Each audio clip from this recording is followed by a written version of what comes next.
শব্দ সেখানে ব্যবহার করা হয়েছে, বাইবেলে আছে শব্দটা।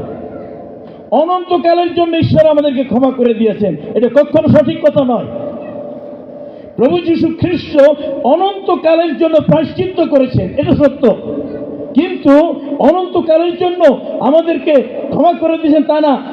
ঈশ্বর আমাদেরকে ক্ষমা করে দিয়েছেন আজ থেকে পূর্বে যে পাপ আমি করেছি সেজন্য যদি অনুতপ্ত হয়ে থাকি, সেজন্য যদি স্বীকার করে থাকি, তাহলে তিনি আমাকে ক্ষমা করেছেন।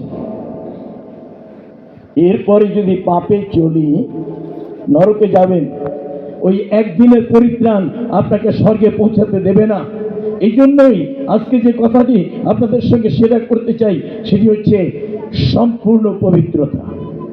পরিত্রাণ মানে হচ্ছে আজকে এই মুহূর্তে আমি পরিত্রাণ পেলে আমার বিগত জীবনের পাপের ক্ষমা পেয়েছি, এটা নিশ্চিত।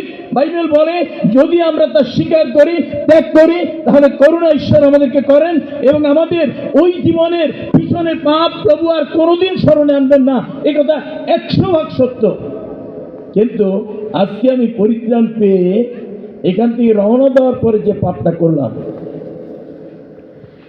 আমি অনেক সময় বলি প্যান্ডেলে আশীর্বাদ পাই, আমরা খাবার ঘরে সেই আশীর্বাদ কবর দিই। প্রিয় জনেরা, আমি অনুরোধ করে বলতে চাই, বাইবেল বলছে ফলত ঈশ্বরের ইচ্ছা এই তোমাদের পবিত্রতা। আমি পরিত্রাণ পেয়েছি, 5 বছর আগে পরিত্রাণ পেয়েছি, পাপের ক্ষমা পেয়েছি, কিন্তু 5 বছর জীবনযাপন করতে গিয়ে কি আমার জীবনে কোনো পরিবর্তন ঘটেছে? একটু আগে গান গাইলাম, পরিবর্তন নূতন জন্মের পরে, কিন্তু ভাষার পরিবর্তন হয় নাই, রাগের পরিবর্তন হয় নাই, ক্রোধের পরিবর্তন হয় নাই, সমালোচনার পরিবর্তন হয় নাই, একজনের প্রতিশোধ নেওয়ার পরিবর্তন হয় নাই। তাহলে কি পরিত্রাণ পেয়েছি? কি পরিবর্তন ঘটলো? আর সেই পরিবর্তনের যেন পূর্ণতা যেন আপনার আমার জীবনে আসে, সেই জন্যই আজকে রাতে এই ভাগ্য। আর সেটি আমরা একটু লক্ষ্য করতে চাই। বাইবেল বলছে ফলত ঈশ্বরের ইচ্ছা এই তোমাদের পবিত্রতা। আমি আজকে পরিত্রাণ পেয়েছি, আমি আজকে পাপের ক্ষমা পেয়েছি, কিন্তু আমি যদি আজকে আরো যদি আমি 10 দিন বেঁচে থাকি, এই 10 দিনের মধ্যে আমার পাপের স্বভাবটা প্রকাশের মধ্যে দিয়ে যে পাপ করলাম, সেই জন্য স্বর্গের পথ বন্ধ হবে।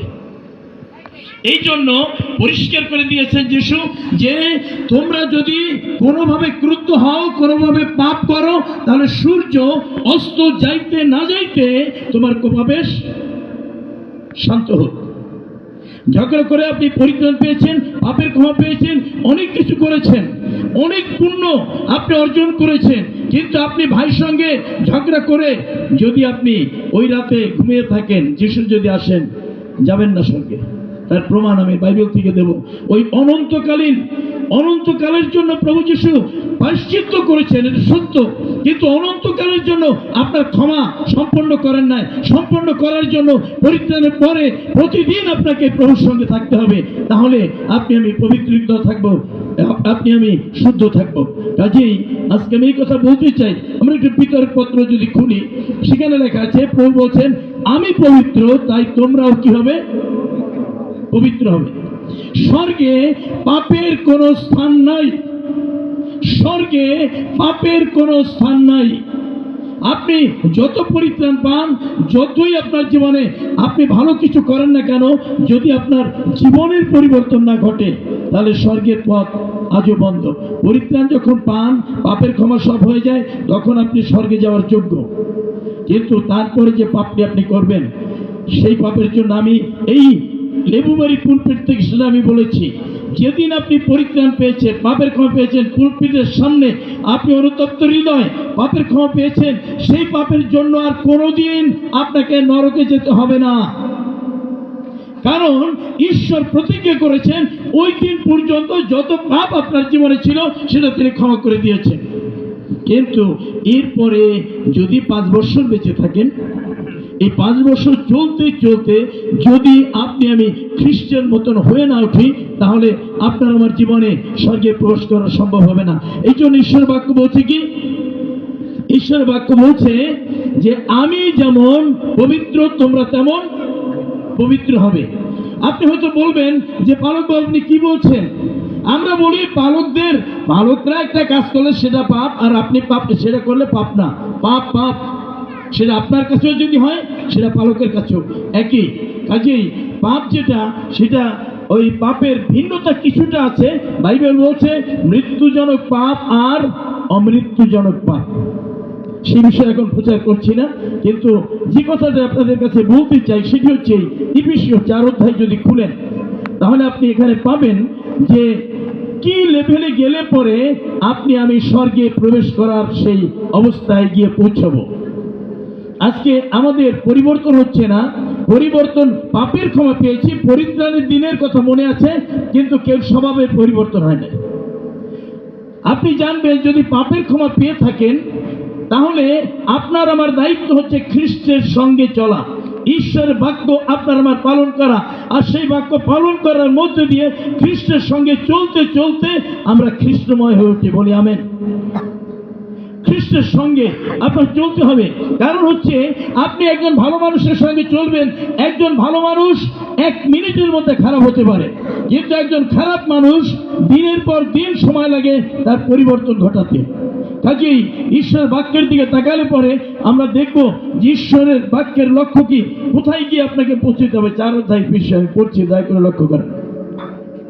মণ্ডলীর মধ্যে বাইবেল বলছে, আমরা যদি 11 পদ থেকে পড়ি, ইফিসীয় 4 অধ্যায়, সবাই একটু কান খুলে দয়া করে এই কথাগুলি শুনেন।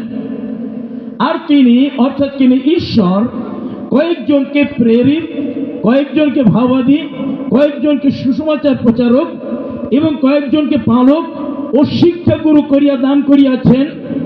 কেন করেছেন? যারা পরিত্রাণ পেয়েছে, পাপের ক্ষমা পেয়েছে, তারা যেন পরিপক্ক হয়।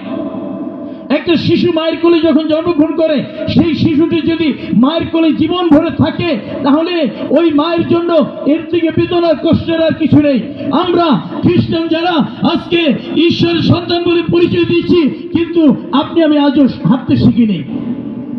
এটা হচ্ছে আজকে আপনার আমার জন্য ঈশ্বরের বাক্য পরিষ্কারভাবে বলছে, যেন ঈশ্বরের লোকরা, পবিত্র লোকরা পরিপক্ক হয়। যারা পরিত্রাণ পেয়েছেন তাদের জন্য এই কথা, যারা পাননি তাদের জন্য এই কথা না।